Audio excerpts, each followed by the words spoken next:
வணக்கம். திரையரங்கம் த ஒடிசி இது ஒரு ஹாலிவுட் திரைப்படம். இந்த திரைப்படத்தை இயக்கியிருப்பவர் உலக புகழ்பெற்ற இயக்குநர்களில் ஒருவரான கிறிஸ்டோபர் நோலன். 3000 வருடங்களுக்கு முன்னால் ஹோமர் எழுதிய உலக புகழ்பெற்ற காவியமான ஒடிசியை மையமாக வைத்து எடுக்கப்பட்டிருக்கக்கூடிய திரைப்படம் இது. இத்தாக்கா நாட்டினுடைய அரசன் ஒலிசியஸ், அவருடைய மனைவி பெனிலோப், அவங்களுடைய மகன் டெலிமேக்கஸ் ட்ரோஜன் யுத்தத்திற்கு போக வேண்டிய நிலை ஒடிசியஸ்க்கு உண்டாகுது.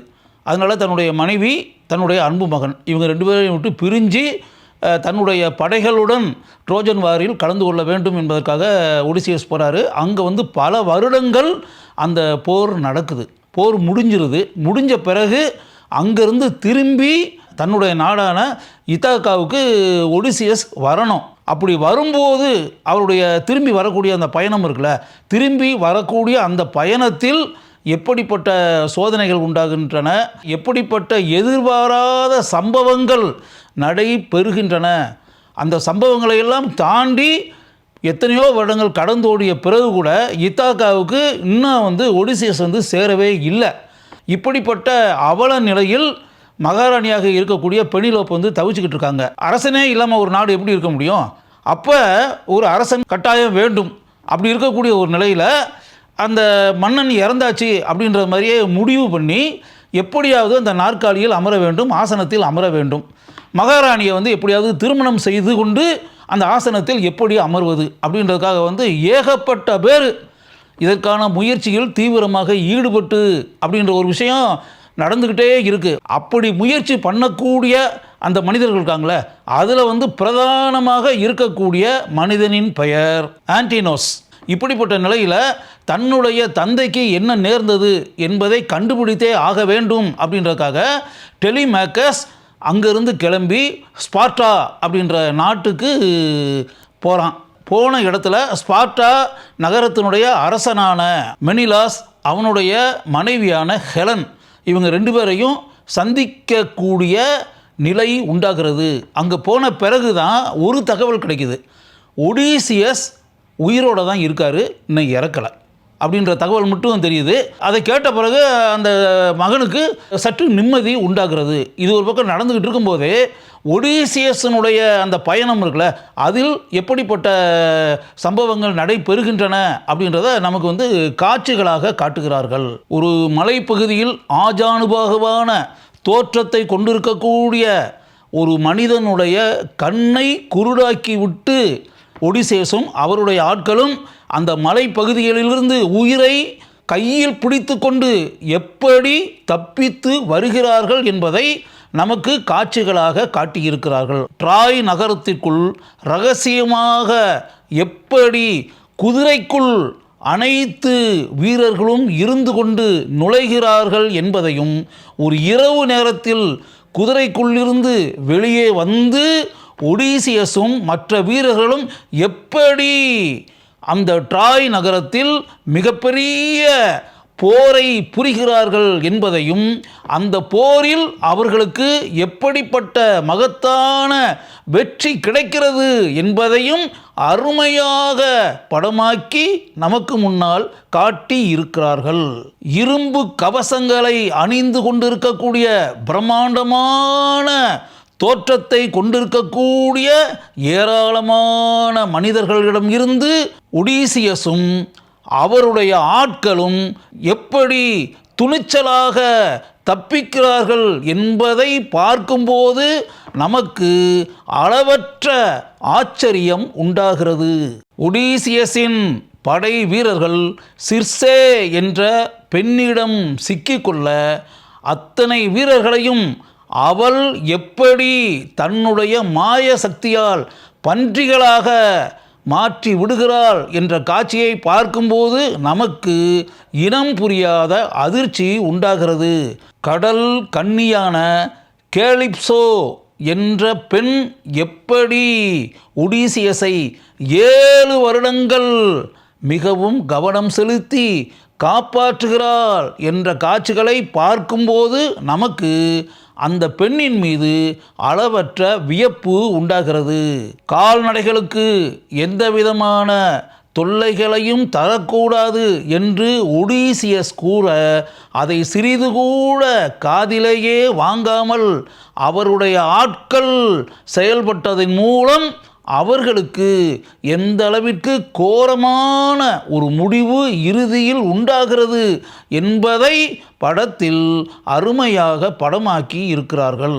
ஒடிசியஸ் மகன் டெலிமேக்கஸை எப்படியும் கொன்றே ஆவது என்பதில் பிடிவாதமாக இருக்கக்கூடிய ஆன்டினஸ் எப்படிப்பட்ட சதி செயலில் இறங்குகிறான் என்பதையும் நாம் பார்க்கிறோம். அதற்கு பிறகு அந்த ஆபத்தான கட்டத்திலிருந்து டெலிமேக்கஸ் எப்படி விடுபட்டு வருகிறான் என்பதையும் காட்சிகளாக நமக்கு முன்னால் படமாக்கி காட்டியிருக்கிறார்கள். பல சோதனைகளையும் பல கஷ்டங்களையும் தாண்டி ஒடிசியஸ் நீண்ட காலத்திற்கு பிறகு தன்னுடைய நாடான இதாக்காவிற்கு வருகிறார். படத்தினுடைய உச்சகட்ட காட்சியில் ஒடிசியஸ் எப்படி செயல்படுகிறார் என்பதையும் தன்னுடைய எதிரிகளை எந்த அளவிற்கு அவர் பந்தாடுகிறார் என்பதையும் நாம் பார்க்கிறோம். அந்த சண்டை காட்சிகள் மிகவும் அருமையாக படத்தில் படமாக்கப்பட்டிருக்கின்றன. படத்தினுடைய இறுதியில் ஒடிசியஸ் தன்னுடைய மகனான டெலிமேக்கஸை எப்படி தன்னுடைய ஆசனத்தில் அரசனாக அமர வைக்கிறார் என்பதை பார்க்கும்போது நமக்கு அளவற்ற சந்தோஷம் உண்டாகிறது. அதற்கு பிறகு ஒடிசியஸ் ஒரு புதுமையான முடிவை தான் எடுத்திருப்பதாக தன்னுடைய அன்பு மனைவியான பெனிலோப்பிடம் கூறுகிறார். அவர் எடுத்திருக்கக்கூடிய அந்த தீர்மானம் என்ன என்பதுடன் இந்த திரைப்படம் முடிவடைகிறது. ஒடிசியஸ் கதாபாத்திரத்தில் மேட் டமான் அந்த கதாபாத்திரமாகவே வாழ்ந்திருக்கிறார். அந்த கதாபாத்திரத்திற்கு தன்னுடைய ஈடற்ற நடிப்பு திறமையை வெளிப்படுத்தி அந்த கதாபாத்திரத்தை நம்முடைய மனங்களில் ஆழமாக இவர் பதிய வைத்திருக்கிறார். பெனிலோப் கதாபாத்திரத்தில் நடித்திருப்பவர் ஆனி ஹத்தாவே. அவருடைய நடிப்பு A1 என்று கூறக்கூடிய அளவிற்கு அவர் வரக்கூடிய அனைத்து காட்சிகளிலும் இருக்கிறது. ஒடிசியஸின் மகன் டெலிமேக்கஸ் கதாபாத்திரத்தில் நடித்திருப்பவர் டாம் ஹாலண்ட். இந்த இளைஞர் அந்த கதாபாத்திரத்திற்கு தன்னுடைய துடிப்பான நடிப்பால் பெருமையை சேர்த்திருக்கிறார். ஆன்டினஸ் கதாபாத்திரத்தில் நடித்திருப்பவர் அருமையான நடிகரான ராபர்ட் பேட்டின்சன். அந்த கதாபாத்திரத்திற்கு தன்னுடைய மாறுபட்ட நடிப்பை வெளிப்படுத்தி நம்முடைய மனங்களை இவர் கவர்கிறார். சார்லீஸ் தெரான் இவர்தான் கேலிப்சோ என்ற கடல் கன்னி கதாபாத்திரத்தில் நடித்திருப்பவர். அந்த கதாபாத்திரத்திற்கு இவர் தன்னுடைய தனித்துவ நடிப்பை நன்கு வெளிப்படுத்தி நம்மை பாராட்ட வைக்கிறார். ஹாய்ட் வேன் ஹைட்டமா இவர்தான் இந்த திரைப்படத்தினுடைய ஒளிப்பதிவாளர். இந்த ஒளிப்பதிவாளர் தன்னுடைய ஆழமான முத்திரையை படம் முழுக்க பதித்திருக்கிறார். ஜெனிஃபர் லேம் இவர்தான் இந்த திரைப்படத்தினுடைய பட தொகுப்பாளர். கிட்டத்தட்ட 3 மணி நேரம் நீளத்தை கொண்டிருக்கக்கூடிய இந்த திரைப்படம் சிறிது கூட போரடிக்காத அளவிற்கு இருக்கிறது என்றால் அதற்கு பிரதான காரணம் இவருடைய அருமையான படத்தொகுப்பு. லட்விக் கோரன்சன் இவர்தான் இந்த திரைப்படத்தினுடைய இசையமைப்பாளர். இந்த திரைப்படத்திற்கு தன்னுடைய கவித்துவ தன்மை கொண்ட இசையை வழங்கி இந்த திரைப்படத்திற்கு மிகப்பெரிய அளவில் மெருகை உண்டாக்கி இருக்கிறார் இந்த இசையமைப்பாளர். உலக புகழ்பெற்ற இந்த காவியத்தை மிகவும் அருமையாக இயக்கி இருக்கிறார் கிறிஸ்டோபர் நோலன். ஒரு மிகப்பெரிய வெற்றி படத்தை அளித்திருக்கக்கூடிய கிறிஸ்டோபர் நோலனை நான் பாராட்டுகிறேன், வாழ்த்துகிறேன். உலக புகழ்பெற்ற கிரேக்க காவியமான ஒடிசியை திரைப்படமாக பார்க்க விரும்புகிறீர்களா? கிறிஸ்டோபர் நோலன் எந்த அளவிற்கு அருமையாக படத்தை இயக்கி இருக்கிறார் என்பதை தெரிந்து கொள்ள வேண்டுமா? உடனடியாக ஒடிசி திரைப்படத்தை நீங்கள் அனைவரும் பாருங்கள்.